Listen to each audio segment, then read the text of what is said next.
government funds. We get other monies. We talk about the East Side Economic Development Sales Tax. What we're trying to do in saying we're going to have a targeted fund is to make sure that we're spending this in an organized plan.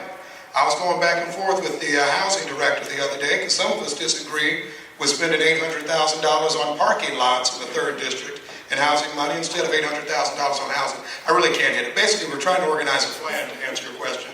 If it's $8 million a year, 8 times 5 is $40 million. We can get far more than that. Excuse me, Mr. Klein. I believe Councilman Reed wanted to rebut. Any other council people would like to rebut? Councilwoman Kennedy. I'm sorry. Nope, go right ahead. I think the heart of the question that was asked is why hasn't something happened before now? What has happened before now is that this council has consistently supported incentives and general fund dollars to support luxury apartments. And that's why I decided to run for mayor, because we cannot continue to build this city on the backs of the poor. That's the direct answer to your question. And so the $75 million that's being proposed now was raised from $15 million because we had just supported, I think, $80 million giveaway to Cordish for their up to 6 lights. And so we're trying to find money. We have to create a new revenue source to fund it, but we'd already given away the general fund dollars that could have funded it already. Thank you, Councilwoman. Mr. Miller. We're getting a standing ovation. Thanks to my friend Alicia. Well, I wanted to respond to what Mr. Lee said and what the others have about code violations and being able to age in place and how we go about dealing with that. We do not have enough money in government, and government can't offer us all the solutions. But good government policy that draws in the resources from business is the way we will partner together. And I'll give you an example. Is that 35 years ago, I was there with my father when we started the Christmas in October program. How many people in the audience have heard of Christmas in October? 35 years ago. We might have been able to do only 4 or 5 homes, but by bringing in businesses and people throughout the city, we've been able to do over 9,000 homes in the city. Any other comments? We have a few moments more to talk about affordable housing, so I've got a yes/no question for each of you. We're going to start with Councilman Taylor. Pretty much a yes/no answer. Do you support requiring a certain percentage of affordable units in multi-family projects receiving incentives to guard against gentrification and displacement? Yes, but the percentage we need to make sure is right. Thank you, Council. Thank you, Council. Yes as well. Thank you. Mr. Miller? Yes. Yes? Yes. Yes. Yes, or a payment in lieu of into our housing trust fund. Yes. Yes. Thank you all for your discussion on economic development. You may receive more questions as we get Q&A from the audience. That final question you received was an excellent question from the audience. Thank you. I want to remind the audience members that you do have note cards in your chairs. If you could, please hold those up for the volunteers. We're going to shift to the topic of education, a topic that's near and dear to my heart. Mayor James has made education a hallmark of his time in office with his Turn the Page initiative. Reading on grade level by 3rd grade and his current campaign for pre-K funding. As mayor, how would you support improving educational achievement for children in Kansas City? Let's see. Let's go backwards. Henry Klein. I like to think you're going forwards, actually. Forgive me, sir. No, that's all Let's right. go in backwards order. Education is going to be the hallmark of my candidacy and my mayoralship. Here's how that happens. Number one, Sly's got it right in terms of directionally. I agree with we need to have kids being able to read. I agree with pre-K.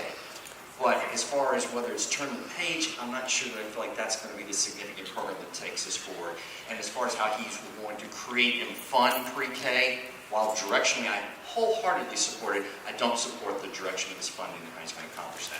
How are we going to do it? Number one, instead of having just an education liaison to the mayor, we're going to have an Office of Education to coordinate with all 15 school districts here in Kansas City. What's furthermore, we're going to do something like LeBron's I Promise program out in Akron, Ohio, where at-risk kids are being helped in a multitude of ways, along with their parents and along with counseling and all the other things that they need. And when we do projects like that, when we truly start to innovate here in Kansas City, then we can bring that innovation to all other areas of the city as well. Thank you, Mr. Klein. Councilwoman Justice.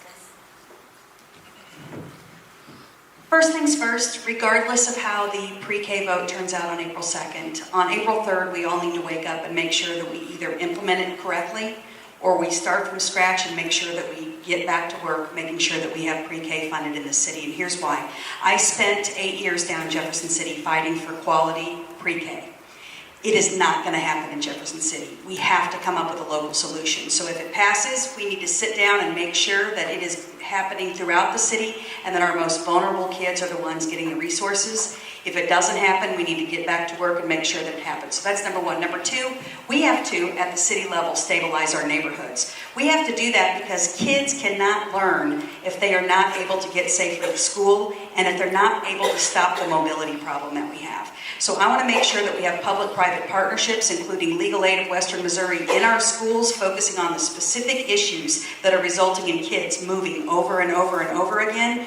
And I want to make sure that we have neighborhoods that are safe for kids to get to and from school. Thank you, Councilwoman Justice. Mr. Glenn. Thank you. My own experience of raising kids, my wife Elizabeth and I have 3 right now, they're 10, 8, and 5, is this, that healthy communities and healthy schools go hand in hand. The frustration that I hear from teachers, principals, superintendents, and school board members across our region is that city leadership has not done enough to stabilize our neighborhoods. When we don't have affordable housing and we don't have quality jobs, families have to move too often. And when a kid has to move multiple times in one school year, it's so hard for a young person to listen, to pay attention, to develop relationships with their peers and their teachers. What I want to do as mayor is focus on the economic situation outside the classroom. Use my private sector experience of building affordable housing and creating quality jobs. And if the next mayor and council can stay focused on stabilizing the economic environment outside the classroom, I know in my heart that our students and our teachers and our principals and our parents will have success inside the classroom. Thank you, sir. Councilwoman Kennedy. Thank you. I believe people closest to the problem are the best ones to solve it. Growing up in Kansas City and graduating from public schools, I learned firsthand what it takes to be resilient and become successful despite what your neighborhood looks like. As the next mayor of Kansas City, I'm very committed to making sure we're addressing the issue of education holistically. The sales tax is on the table before us for pre-K does not support the greater need of housing. We talk about student achievement. Mobility is a real issue when families are moving from month to month because they don't have adequate housing. And it's not just a place of dwelling, people living in hotels. We're talking about safe neighborhoods. And so when the school district are dealing with kids that come to school that are trauma exposed, they come from unstable families and dealing with dysfunction, we have to be committed as a community to wrap around services to make sure that we are raising strong children. And as a quote from Frederick Douglass, it's easier to raise strong children than to repair broken men. We're spending too many dollars, or not enough in some cases, trying to repair broken men, and it's too little too late. We have to make the intentional investments on the front end, and people, and neighborhoods, and making sure people have economic opportunities. And as your next mayor, you have my commitment. Thank you. Senator Lee. Why don't y'all give us some mics? Okay, July the 6th of 07, while they was doing whatever they were doing, I was the one that filed a federal lawsuit in the federal court that went before Fernando J. Guyton. They didn't want to even entertain about School District 33. Been a product of this greater part of Kansas City, born and raised in here. This city here, we have so many problems that is caused by the past administration. So if I be your mayor, when I become your mayor, I cannot have a strong council or be a strong mayor if I leave education out. So education has to work with my economic department and work where everybody can attain a strong, positive lifestyle. The killings in our schools, the dysfunctional homes all come because the income is not here in the core of the city in School District 33. Okay. Thank you, sir. Mr. Miller. Again, Steve Miller. Well, I have two daughters that are grown and now in their 20s, and I experienced firsthand how important pre-K is for all children. They were way ahead when they got to kindergarten, but we have so many people in our community that don't have that opportunity, and they come to kindergarten and our most vulnerable population is behind. So let me say about that what's on the table right now with the mayor. If that passes in April 2nd, I'm going to use all of my skill and experience to make certain that that program is as successful as possible, and those intended to benefit from it. If it does not, this is way too important an issue. I will not stop there. We're going to find another way with a better process that more people can buy into, that more people feel is equitable. We will not let it drop. And finally, I think we need to continue to look at what some of the successes are and build off those. And I'm really inspired by what goes on in Operation Breakthrough, 31st Schools. And what I love about it is they paired it with Literacy KC, where you have young mothers that are getting skills themselves and learning to read and confidence in reading to their children. At the same time, their children are getting instruction as well. Those are great models that we can build on here in Kansas City. Thank you, sir. Councilman Reed. I believe Hillary Clinton once said that it takes a village to raise a child. And the reality of it is that not who said that? African proverb. African proverb. African proverb. Hillary Clinton, she used to use it though back in the 90s. I'm glad y'all paying attention. Let me just say this. The reality of it is that it is an African proverb. And as we sit in this building where Bruce R. Watkins, who was the first person first African American to run for mayor, and I, as a person who benefited greatly from education and oftentimes struggled, I approached this from a very personal lens. I know firsthand what it means, of course, to have a good education, as my mom tried to instill in my brothers and I. And we have to, as a community, work to make sure that if this doesn't pass on April 2nd, that we roll up our sleeves and try to find a holistic approach to make this work. Thank you. Thank you. I had the honor. And this is Councilman Taylor, for those of you listening on the radio. Oh, thank you. I had the honor of serving on the Center School Board for 4 years, and that was a great learning experience, and I've used that experience on the council when we make decisions. But I know from that experience, the main issues that we have with our schools, we go across a lot of our schools. Mobility is an issue. If a child's couch surfing, it's really hard to achieve in school. Hunger is a major issue. If you're hungry in class, it's obviously hard to concentrate and learn. Early learning is important, like we're talking about right now with pre-K, but mental health is another issue that's becoming more of an issue, and I've had these discussions more recently. And so we need to address all those. We have 15 school districts. The city can certainly play a more aggressive role. The one caveat is, as a former school board member, we have to collaborate. We have to respect the autonomy of the school districts. The mayor can't be a dictator with the school district and say, this is how we're going to do it. So I would take the same approach I did with the East Side Revitalization Plan and collaborate. Okay, let's hear this rebuttal from Mr. Klein, and then we'll finish with Councilman Lucas. 30 seconds. So in my campaign, we talk about fighting for lost causes. I have been living in this community for 30 years, and it's still the same intractable problems that are still not properly being addressed. That's education, that's the safety of our people. We have got to come together on this. When people talk about, especially some of these council folks, when they talk about, well, we're going to do this going forward. Barack Obama talked about the importance of now. It happens now in my administration. It isn't going to be in the 8th year we're going to figure out how to do something about pre-K. It isn't going to be in the 4th year we're going to figure out how to do something there. These have to be the priorities that happen immediately. Councilman Lucas. So thank you, and I thank you, Ms. Price, for the question. I want to start by appreciating some of the work of my colleagues on this stage. When I introduced the incentive reform effort to try to get more money back to our public schools, Alicia Kennedy and Jermaine Reed stood with me. And it's not accidental that that effort started from your East Side council members. Because we recognize that when we do talk about these tax incentive deals, that's money that's often being taken out of the Kansas City public schools. As part of that effort, I've met with leadership from every public school district in our area. I met with the then superintendent of Hickman Mills, who was talking about how despite the fact they have that big Cerner project out there, they were having money troubles at the schools. And we're seeing that right now with them meeting tonight about closing schools. So the reality that we have to think of is, first, when we're thinking about development, when we're thinking about everything else, how do we support our schools financially? How do we support them grow? One other thing that we need to be very clear about, the reason that people talk about diverting money is because I think, frankly, we still see racial divisions in this city, which allow people to not worry about what happens in the Kansas City public schools or in Hickman and in Grandview the way that they should. Thank you, Councilman Lucas. We have a question from the audience related to gun violence. And so the economist Lance Lochner directly ties graduation rates to violence in cities. The more children can graduate from high school, crime will go down. So the audience question is, how would you address concerns about gun violence in our city?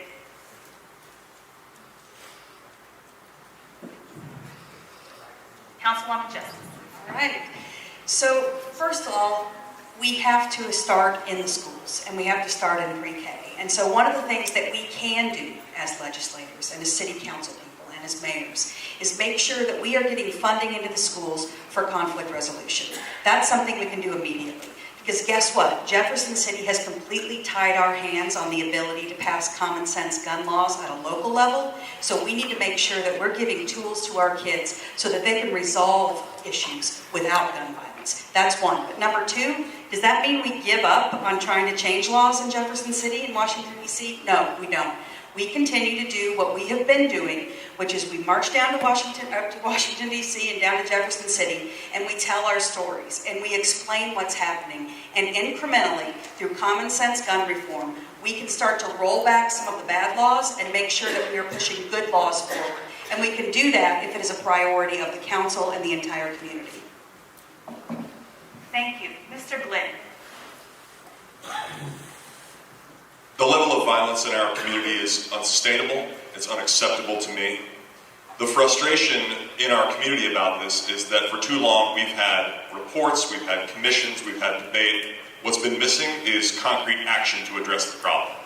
As a small business owner, I view our city and our world through the lens of economics. And I believe that this crisis of violence we are living through is rooted in an economic crisis. A lack of affordable housing in Kansas City is destabilizing families, and a lack of quality jobs is making the problem worse. When the snow and the trash aren't getting picked up in neighborhoods in the core of our city, when basic infrastructure is failing, the message to the people is that City Hall doesn't care. That is an environment in which crime can thrive. So until we address the basic economic conditions in our communities, we will not become any safer as a community. Now, I agree with Councilwoman Justice that we need to continue to advocate for sane gun laws, but we need to focus on the things that we can control in our community. We can do something about our housing situation. We can do something about our job situation. Let's start there. Councilwoman Kennedy, would you take the gun violence question, please? Thank you. We've all been together so long, we can all pretty much give each other spiel. My spiel dealing with gun violence, there are three things that are very constant: hopelessness, substance abuse, and mental health. Those three things throughout my life and my experience as a prosecutor and now as a policymaker on this council have been very consistent. And where my colleague may say that there has not been sufficient action, there's been a lot of action. I worked on this issue as a prosecutor when we started NOVA, when there was an enforcement and a reintegration piece of it. That was a great initiative, and they're doing great work, but it's not enough. I do that as co-chair of the Health Commission when we deal with it from a public health approach, and we support the I-RISE program for youth. But that's not enough. I served on the violence task force for Councilwoman Justice, and the recommendations came forth from there. We're not enough because we have not been committed to dealing with the people where they are and meeting their needs, creating opportunities. And yes, I still with Councilman Lucas on the incentive reform, but the same sponsors were very offended when he voted for the 3-light after he did the incentive reform. We have to be very clear and be very intentional and move beyond the rhetoric on these issues, because there is things we can do now. It's not about legislation and lawyers. It's about being invested in people and taking action where it's needed. Thank you, Councilwoman. Albert, do you have a rebuttal, sir? This is your last one. No, this is your last rebuttal, but we're going in order on the speaker. I'm sorry. I don't have a rebuttal. Okay, thank you. General Lee.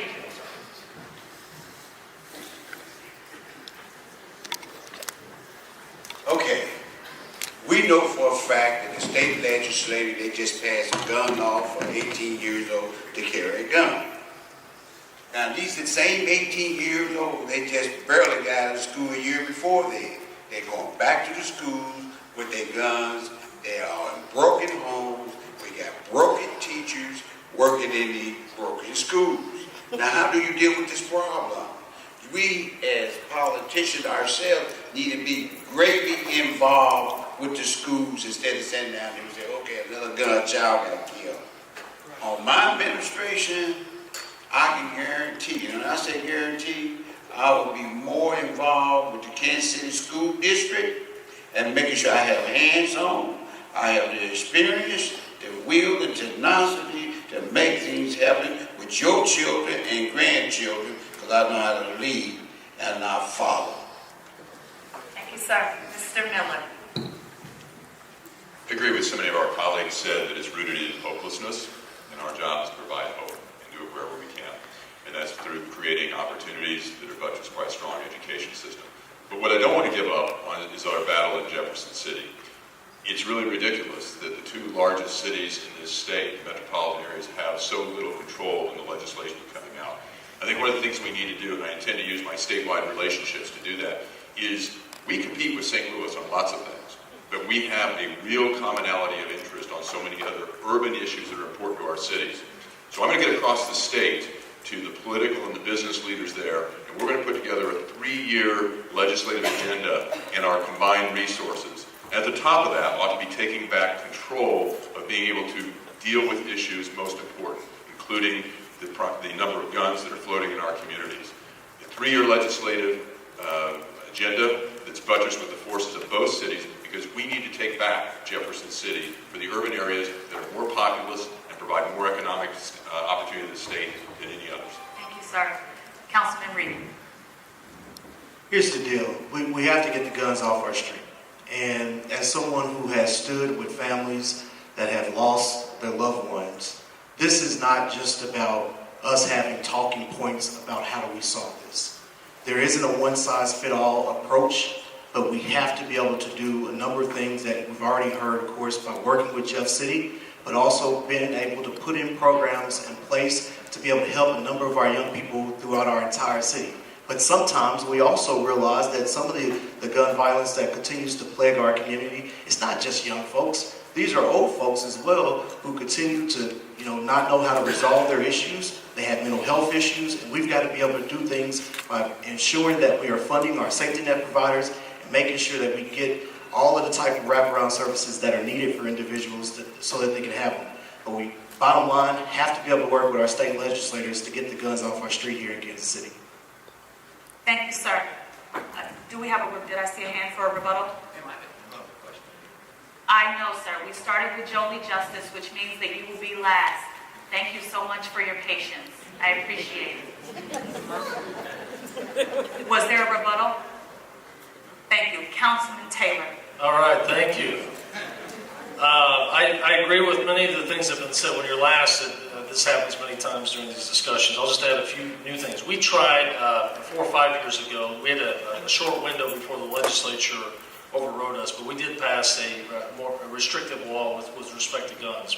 Mayor James championed it. I supported it. It lasted about 2 or 3 weeks before we were preempted by the legislature. They just go back and change the law and say we can't do it.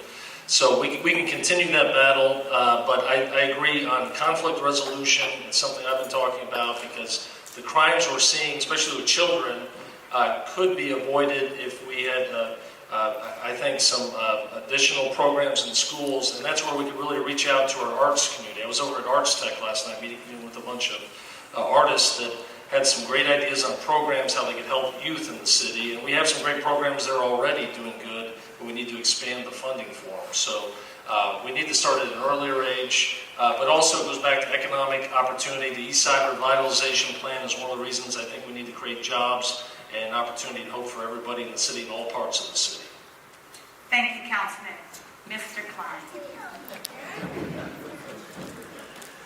So important safety tip, don't get in a fight with the moderator. And my apologies, I didn't understand the order, and I sincerely apologize. So, in Kansas City, the police priorities have become our priorities instead of our priorities becoming the police priorities. What do I mean by that? We need local control of the police department. For many of the things, and I'm not telling you this is the one-step solution to everything, but for many situations, people talk about community policing. Yet I have plenty of people who come into where I work and talk about the fact that they can't get anything like that. I have plenty of people talk about they can't get police officers to come to their neighborhood meetings. They can't coordinate because we aren't forcing Jefferson City to relinquish control. Now let me tell you something, this is a really interesting thought. There is only one city in the United States that does not have local control of its police department. So I submit to everybody here, that's either an incredibly brilliant idea or it's an idea that's terrible and not working. Of course, I think it's the latter.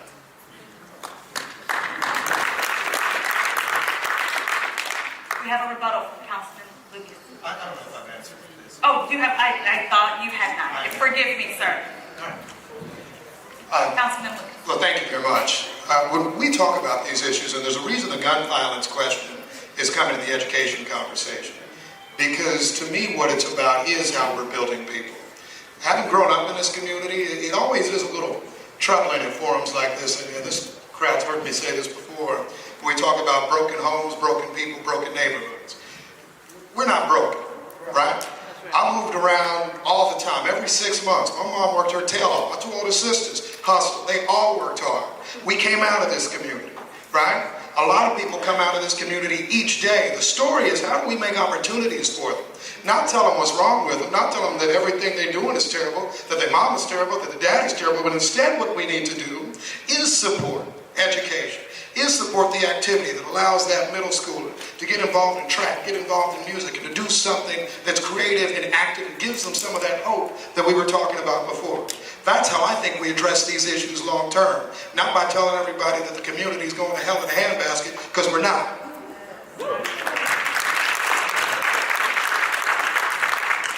Thank you, sir.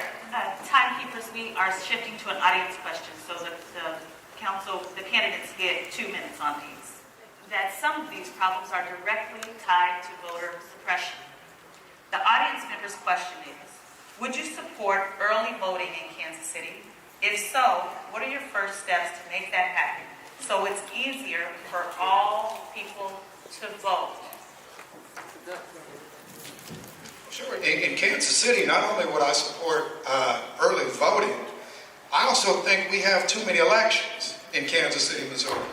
Right? All of y'all have been asked to vote in the spring and in the summer and the fall and all of that. And what are we trying to do in most of those elections? It's my clear view, we're not trying to get everybody out to vote. We're not trying to get you informed in the same way. If you look at the amount of mail that people get around elections, let's use the airport election, for example. I had some friends who live downtown in Brookside who said all the mailers they got. I vote in every election, live in the 3rd district, I barely got any, right? And I'm a frequent voter. And so what we really need to start doing in Kansas City is thinking about what we're doing to suppress voter turnout. It's all well and good to talk about early voting somewhere else. It's more important to talk about how can we get issues centered around elections where we want them to be, right? One of the big efforts on the pre-K vote was actually to put it in November, and it would have been the only issue, the only local issue from Kansas City in that vote. Why was that? Because they were trying to kind of ride the wave with that election, right? And try to ride the wave and make sure nobody could actually have a real debate about it standing alone. So the first thing that I would promise for you is I'm not pushing these tax issues on a standalone ballot and then hoping we could just target the right set of voters and that's it. Instead, I want to make sure we get as many people voting as possible. We need more elections. We need more issues voted on when you're voting for city council and mayor.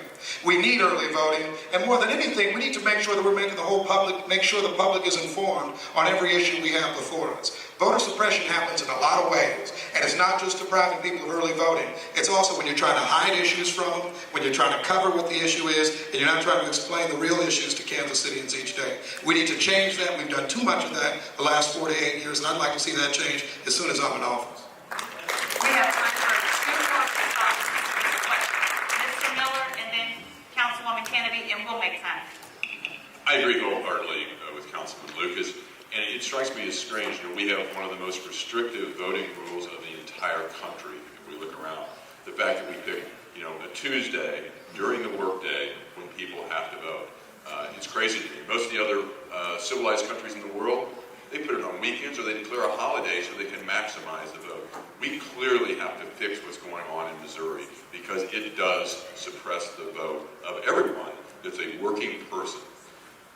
I also want to use my time here to point out this is a tremendous crowd, and I am so proud of my hometown for being engaged. So give yourselves a hand. And I also want to call out, I had the opportunity to lead a statewide initiative to get investment in transportation because it was going to provide jobs here in Kansas City and get people to paying jobs. And it failed everywhere else in the state. They weren't willing to invest in themselves. But right here in Kansas City and in the districts on which the taxes would fall most heavily, the districts right here in the 3rd and 5th district, when I came in and I set up the agenda, Kansas City came through. Districts 3 and 5 came through. So I know we're an educated, active city that I'm very proud to be a part of, and we can do this. And thank you for being tonight. This is the most important election, I think, in my lifetime, and we're going to pick the right person because everyone's involved here. Thank you, Mr. Miller. Councilwoman Candy. Thank you for the question. I do support, there is a measure that's been introduced by one of our state senators to expand early voting in the state of Missouri. I do support that. I also support our ability to use different modes and different days of voting except for just on Tuesdays. But voter suppression comes in a lot of different forms. Because there was an issue that came before the council a few weeks ago about MLK Boulevard. And there's a city ordinance that required 2/3 signatures on that. And most of those residents along the sale did not support it. And they sent letters to City Hall, and many of my colleagues on this dais with me still voted for it. So when we talk about voter suppression, I wanted that issue to go to the ballot like it should have, so everybody could have weighed in on that opportunity. So whether we have 5 elections a year or 2, it doesn't matter. We want to make sure people show up. That's what matters the most. We want their voice to be heard. As legislators, you should not abuse your authority to take actions that do not represent the interests of your constituents. And so when we talk about all these issues today, it's important that we move beyond what sounds good into rhetoric. We have to look at how we have governed ourselves during our time in public office. That is very important, and that's why we have to make sure that people are engaged and aware, and I appreciate you all providing this forum today, because so oftentimes people do not fully understand the issues and the weight of the matters that are before us. We all have a conscience that we have to vote. We vote our convictions as legislators, but we have constituents that we're accountable to. And so when we talk about voting and voting rights and voting suppression, those are all real issues in the state of Missouri. I believe it's important for us to, like in some other states where when you register for your driver's license, you automatically register to vote. That way we can have more voter turnout, more engaged people. So there's so many ways that we can increase the voter turnout. But what we do know in Kansas City, there's a remnant of about 20% of the voters that show up every election. How do we grow that number? We grow that number by making sure we have ongoing discussion like this we're having today. We grow that number by making sure the people who are elected are accountable to the people who they're elected to. In a recent poll on the airport, 41% of the people did not believe that they were being lied to about the airport. 41% of the voters. And we had an overwhelming voter turnout for that election, but they still feel like they were being misled. We have to change how that happens in Kansas City. Thank you, Councilwoman. So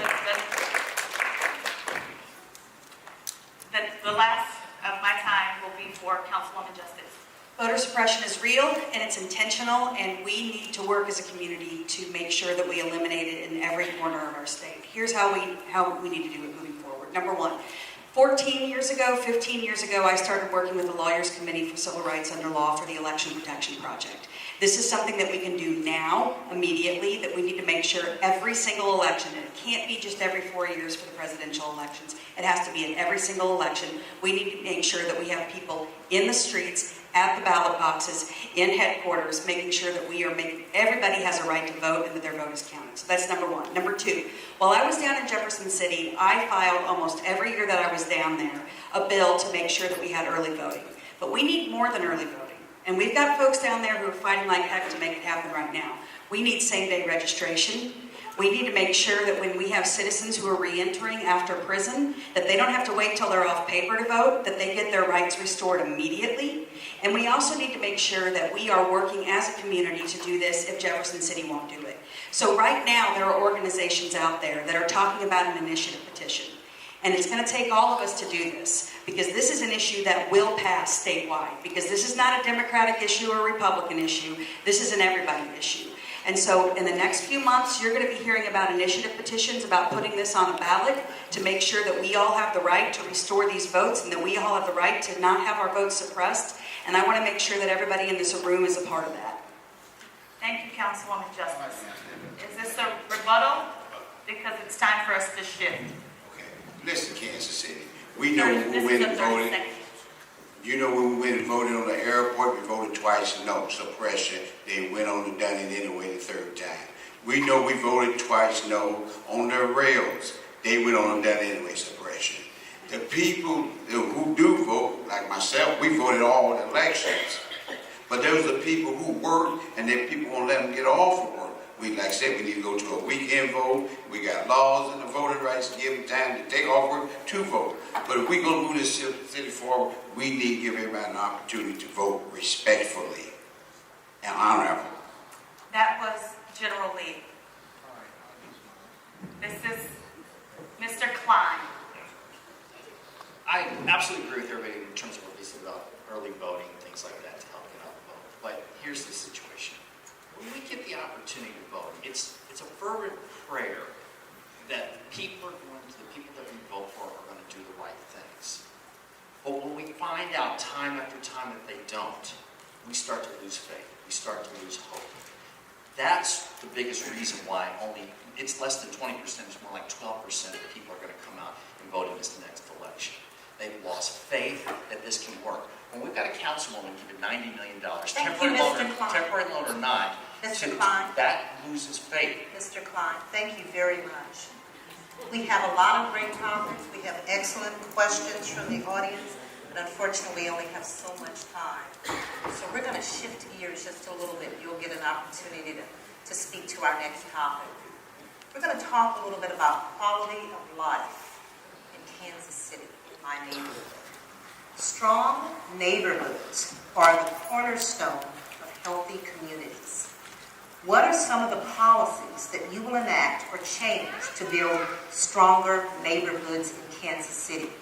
You each will get 1 minute to address the question, starting with Councilman Lucas. To build stronger neighborhoods, we actually need to pass and push forward some of the things that we're already working on. Infill housing development.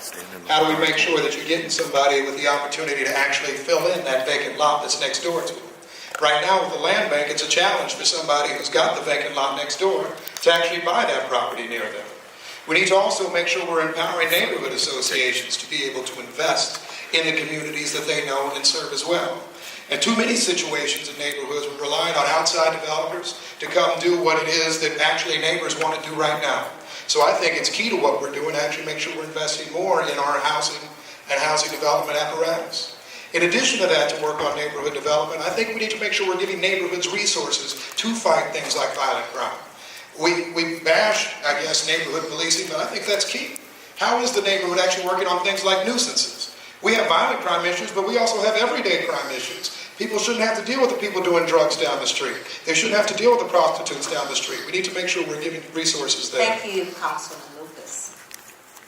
Councilman Taylor. Thank you. I will agree with that 1 minute and add on to it. And also, yes, on early voting, I wanted to address that. I was on the voter protection team for Obama in 2008. That's a very important issue, but early voting would definitely help. Neighborhoods, I've worked on a lot of helping neighborhoods grow because we need to, first of all, make it a livable neighborhood that people want to stay in and new families want to move into. Otherwise, we have people moving out, and then that's where you see the downward spiral. So I focused on small business. On 37th and Troost. If you don't know her, she's a fascinating person, a master's degree in nursing and education, and she left there to help educate, train doulas to accompany African American women because she found that within our healthcare system, African American women were 3 times more likely to have a C-section done. 3 times.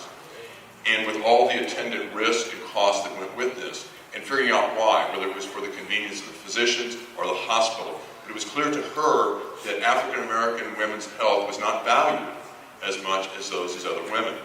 So I think as mayor, I want to make certain that I'll establish an office of equity, diversity, and inclusion so that we can be much more conscious about those things that go on in our midst and we may not even know about it.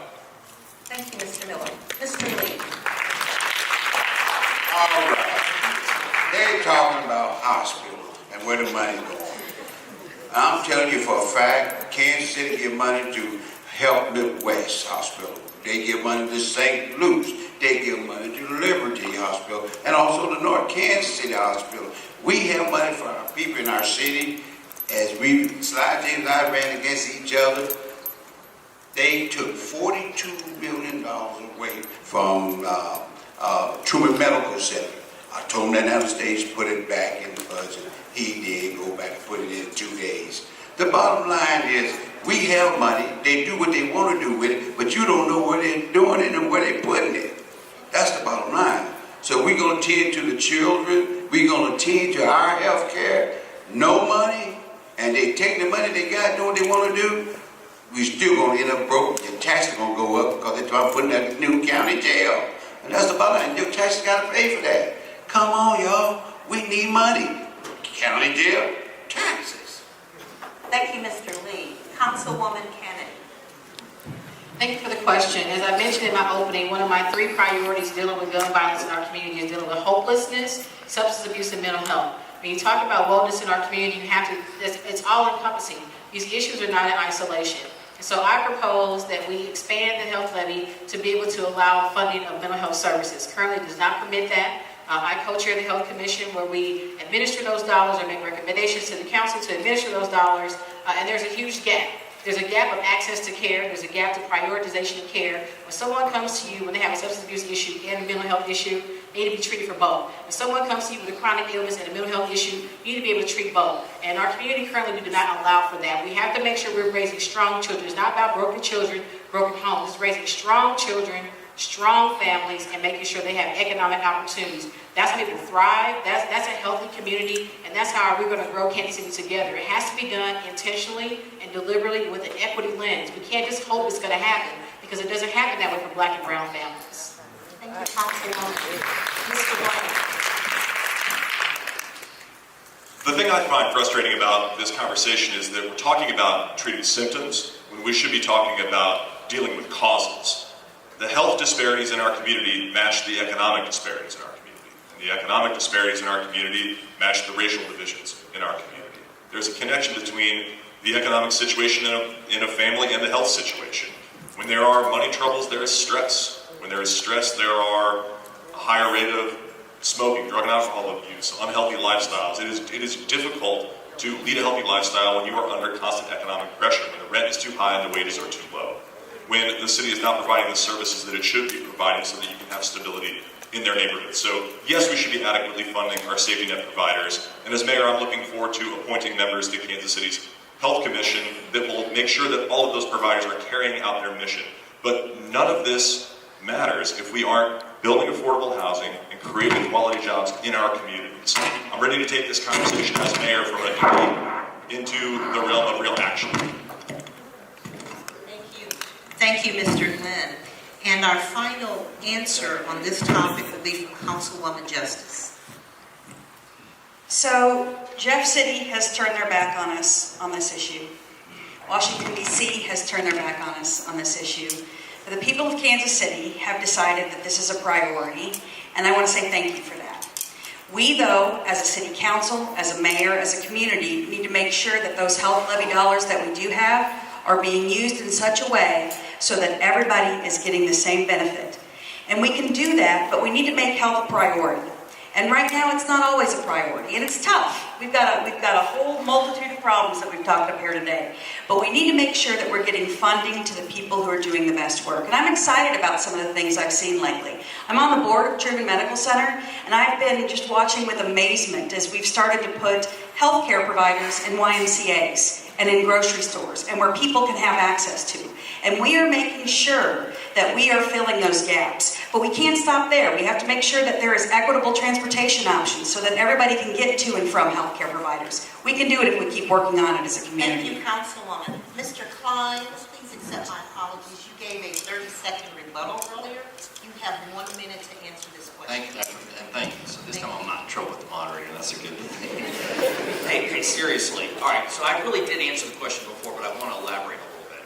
So what happens when we don't go after those Obamacare dollars? And that's what we've got to do. If you think there's going to be some extra money that's going to show up from the city perspective, I'd love that to be the case. I don't think it's going to be the case. We have got to go and get Obamacare to come to Kansas City, to come to the state of Missouri. Okay, and let me tell you. Surely, with the $1.5 billion airport project, we want to ensure that equity and fairness goes to who gets those jobs. What are your thoughts on that, Councilwoman? And you have 1 minute. Absolutely. Yes, we need to make sure that we have equity and fairness in all of our workforce. And so the good news is that the airport project itself has 35% goals, which is fantastic. And it's really important to note that this council actually stood up and worked together to make sure that we had those robust goals and that they were higher, frankly, than what we heard from the Construction Fairness Board. We are having a program that will put men and women to work. It will put women and minority-owned businesses to work. And this is something that's going to be transformative for our community. But we can't stop there. We need to make sure that we are giving tools to everybody, whether it's large developers or it's small entrepreneurs, so that everybody, no matter what size their business is, or who they want to work for, has the opportunity to do that. And we can do that by providing more resources and making sure that we are very intentional about who we are putting to work. And we can do that as a community. I'm excited that this airport project is jump-starting that. Thank you, Councilwoman. This question came from social media and is directed to Scott Taylor. There's a lot of dumping on the east side of tires. What's your plan to address tire dumping on the east side of Kansas City if you are elected mayor? Yeah. Councilman Taylor. Thank you. How much time? You have 1 minute. 1 minute on these. We won't start it until you get the Real quick, so the question is tires and dumping, and I would say bulky item is another one that I've heard at a lot of neighborhood meetings in the 3rd, 5th, and 6th district. And so we have a real opportunity, one, in the budget to increase it right now, but we have a 10-year trash contract coming up for a lot of these services that we now contract out to the private sector. The problem is we're not getting the return and the results. So we have the opportunity of bringing some of that in-house, or all that in-house, make sure that everything's picked up, but also adding services that won't cost us as much because we're not paying somebody outside the city. We're hiring 60 new employees that will be Kansas City residents, and for bulky item pickup, if we have more of that, if we do once a month, that we could have bulky item pickup. And that is, just for clarification, those are not the workforce goals on this project. For those of you who are on the radio, that was Councilwoman Kennedy responding. I have a question from the audience directed to Councilman Reed. Oh, would you like to rebut before we switch? I would. I think I'd like This is Mr. Miller. Right. I think there's a fundamental, I think Lisa Kennedy is correct. There's a fundamental difference between our minority business enterprise and women business enterprise, which is about the percentage of work that goes to businesses. That is a completely different issue than workforce. The workforce is how many people of color are employed in the workforce, not owning companies. And this question was specifically about owning companies, the original one, yeah. I think it was workforce. I apologize. That's okay. But I just think it's a concerning to me that there's a fundamental misunderstanding of those two very important issues. They're very different. Thank you, Mr. Miller. Thank you, Mr. Miller. So, Councilman Reed, this question is from the audience. Your term is up. What are 3 things that you did or initiated to create change in the city? What is your legacy? Is this 1 minute or 2? It's 1 minute. Y'all been doing a good job, by the way, too. That's fine. I certainly, y'all. 3 things. One is, as I mentioned earlier, of course, is the work I've done along the Prospect corridor, the grocery stores at 39th and Prospect, the grocery store at 31st and Prospect, the East Patrol Station, the Prospect Max. All of that work, I think, is certainly part of the work that I have been able to push forward, but many others, of course, have worked with me. Number 2 would be the work that we've done at 18th and Vine. This organization, of course, has talked a lot about the arts and protecting that and preserving it. I think that the work that I've been able to do as one of the lead champions and also the chair of our Development Policy Committee to make sure that we are enhancing that rich legacy in 18th and Vine is a real legacy that we will continue to build upon. And of course, there's so many others like Emmanuel Cleaver and others who certainly have come before me, but I think this council has been intentional, and I have certainly been one of the chief advocates to lead to make sure that we have received $27 million for redevelopment and working hard to push to make that happen. The second thing is, that is my time, so I will stop there and save it for, You can always ask that later. I'll let them rebuttal and tell me that I didn't do something and didn't. Thank you, Councilman, appreciate that. Real quick and give time back, the answer is yes. The question, and there's a lawyer, a law professor out there, Obergefell was the case several years ago from the Supreme Court that legalized same-sex marriage throughout the country. I think it follows in the line of a number of other key integration cases from Brown v. Board to Loving versus Virginia and others that recognize that love is love and the government shouldn't interfere in people's personal relationships. So I would absolutely make sure that Kansas City, Missouri respects the rights of people to love who they love, right? That's not for us to interfere in, and I'll make sure Kansas City is always a place where everybody's welcome, because that makes us a better place to be. Thank you. So building on the spirit of talking about MBEs and WMBEs, Scott Taylor, this question's from the audience and directed towards you. Sure. Small businesses doing business with the city run into red tape often. How will you fix that problem? As mayor,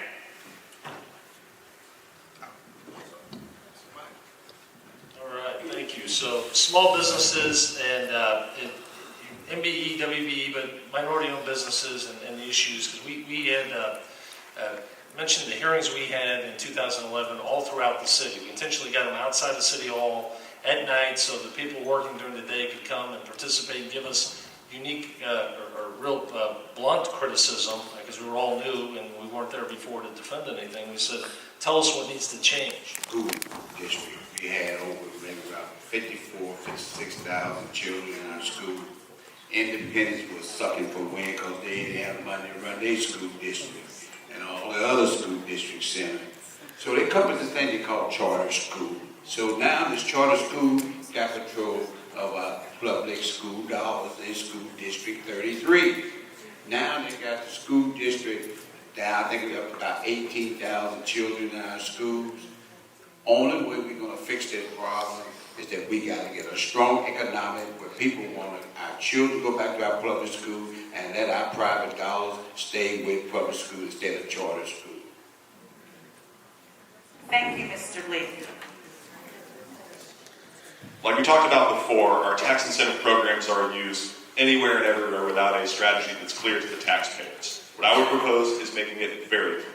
Let's focus on census tracts that are at or below 60% of the area median income.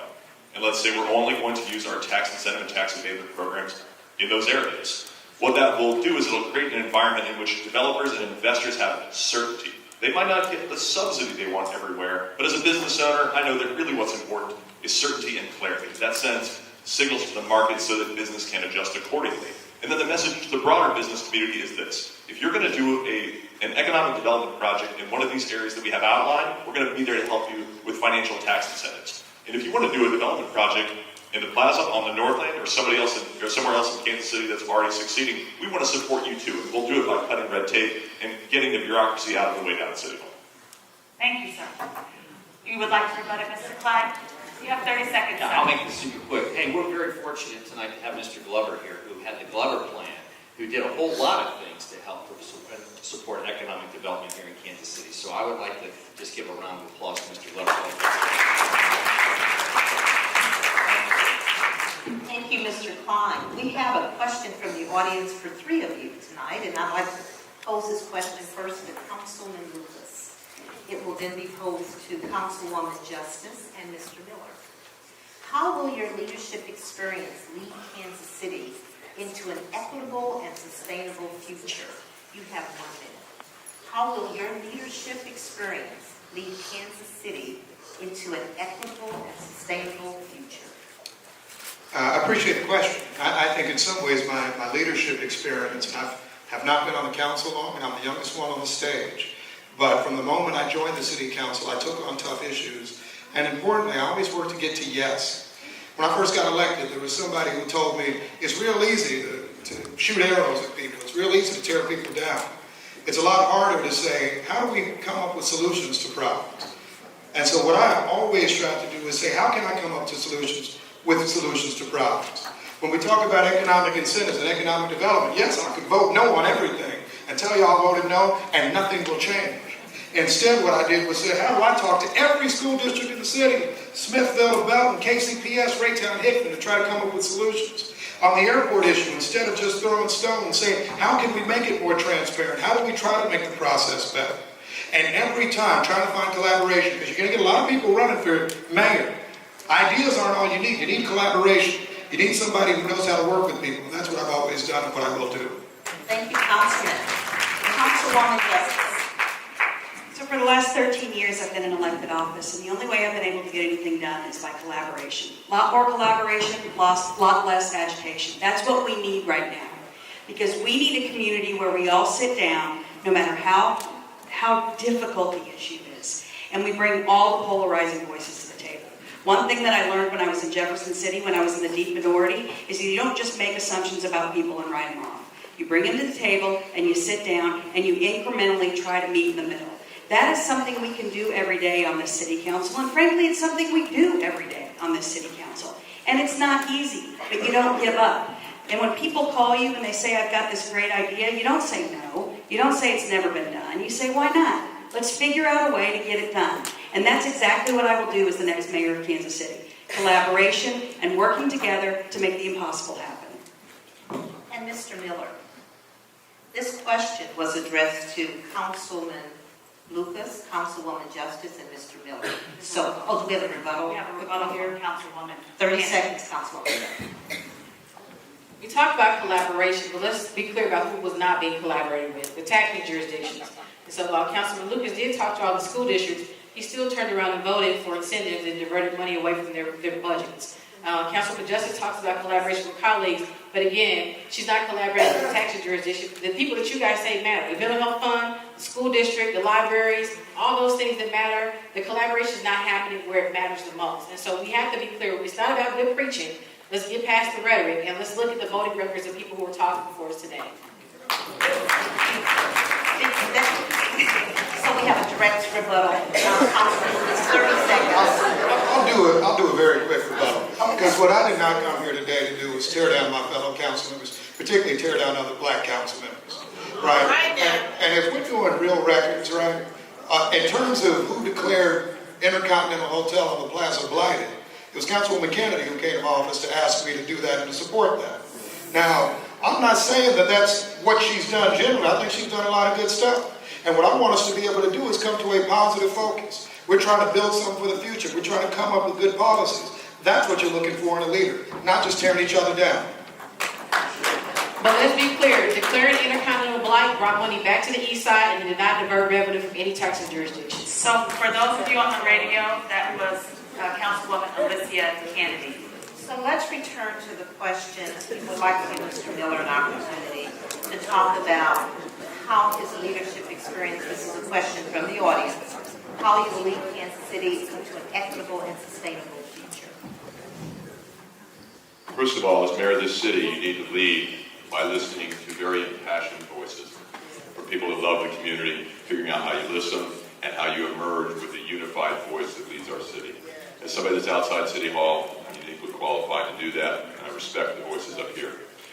For equity, I've said before, I'm going to establish an office of diversity, equity, and inclusion so that would look at all of our city and everything we do to identify things, like I said before, the implicit racism that Mama Hakima pointed out to me.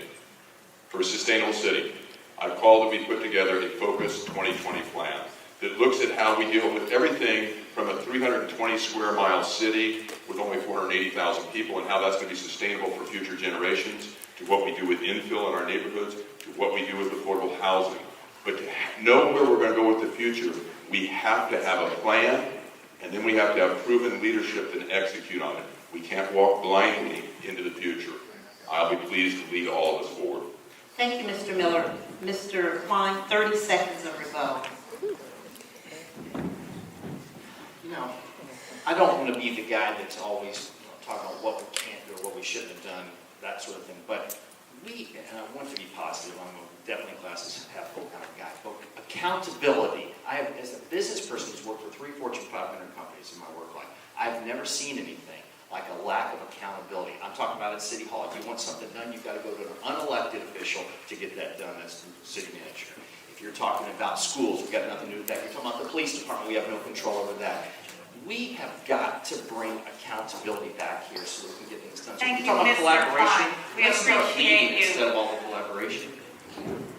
General Lee, what kinds of policies, if any, will you pursue to promote social and racial justice in our community that bring all Kansas Cityans along? One of the most important things, if you're gonna do anything, you gotta have money to make it happen, to make it work. Without money, you can't do nothing. You can talk, people don't wanna talk to somebody, bro. They're not trying to gather and trying to talk to somebody, bro. So what we're gonna do in my administration, we'll create all these new jobs. Not just jobs, good paying jobs. You know, you take those two stadiums out south, out west, out east, and bring the Truman Road and Martin Luther King, money direct for the city, more jobs. You do the steel mill, you do the aluminum plant, more jobs.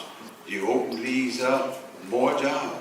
You create jobs, you create a wealth of trustworthy people who want to collaborate and work together. I know we can do this here, but we got to make some money. So jobs is your answer to solving the racial and social justice Yeah, issues. you got it. No justice, bad jobs. We'd like to thank the candidates tonight for this wonderful give and take.